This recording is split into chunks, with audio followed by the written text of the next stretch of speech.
hello guys नमस्कार निकितार चैनलটোলৈ পুনৰবাৰ স্বাগতম জনাইছোঁ আপোনালোকক ৰঙালী বিহুৰ বহুত শুভেচ্ছা আৰু শুভকামনা ভাল লগা সকলোলৈ আজি বিহু বুলি অকণমান মানে অসমীয়া এইজনী আমাৰ নাচনীজনী ৰেডি হ'ল কিন্তু মুখত মেকআপ লগাবলৈ আছে এতিয়া এয়া হাজবেণ্ডো আহিলে বিহু বুলি এয়া কেক চুইয়া পিন্ধি লৈছে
চাকি জ্বলাই আমি জলপান খোৱা হ'ল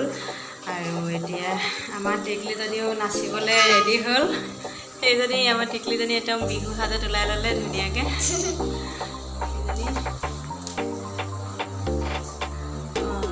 ধুনীয়া লাগিছে ন ছোৱালীজনী আৰু এইপিনে আমাৰ হাজবেণ্ডে পূৰা গাহৰি মাংস বইল কৰি আছে দেখাই আছোঁ কেনেকুৱা লেতেৰা ওলাইছে গাহৰি মাংস আনিলে বইল কৰিয়ে ল'ব লাগে প্ৰথমে বইল কৰিলে কিমান লেতেৰা ওলাই চাওক বইল কৰিয়ে খাব লাগে ভাজি লৈ পিনে সেয়া হাজবেণ্ডে পূৰা আদা নহৰু গুচাই আছে আৰু আলু মানে কি ভজাৰ আগত গোটেই মানে বইল কৰি ল'ব লাগে মানে এনেকুৱা লেতেৰা ওলাইছে তাৰপিছতহে মানুহে খাব লাগে চাওক কেনেকুৱা লেতেৰা ওলাইছে গাহৰি 1 কেজি আনি বইল কৰি আছে এজনী ডাঙৰ বেটি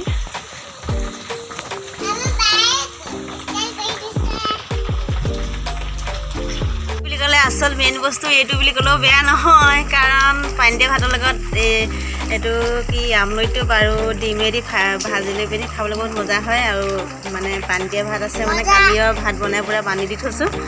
বিহুত তেনেকৈ খাই আপোনালোকে চবেইটো জানেই চাগে কালি বনাই পিনি পানী দি থৈছিলোঁ কিবা বইল চাউলৰ ভাত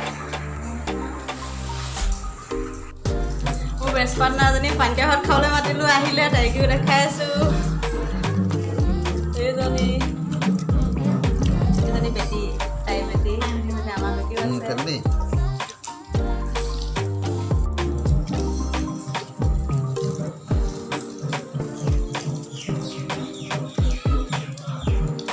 চবেই লগতে বহি খাই আছোঁ মুখামুখি চব বহি ল'লোঁ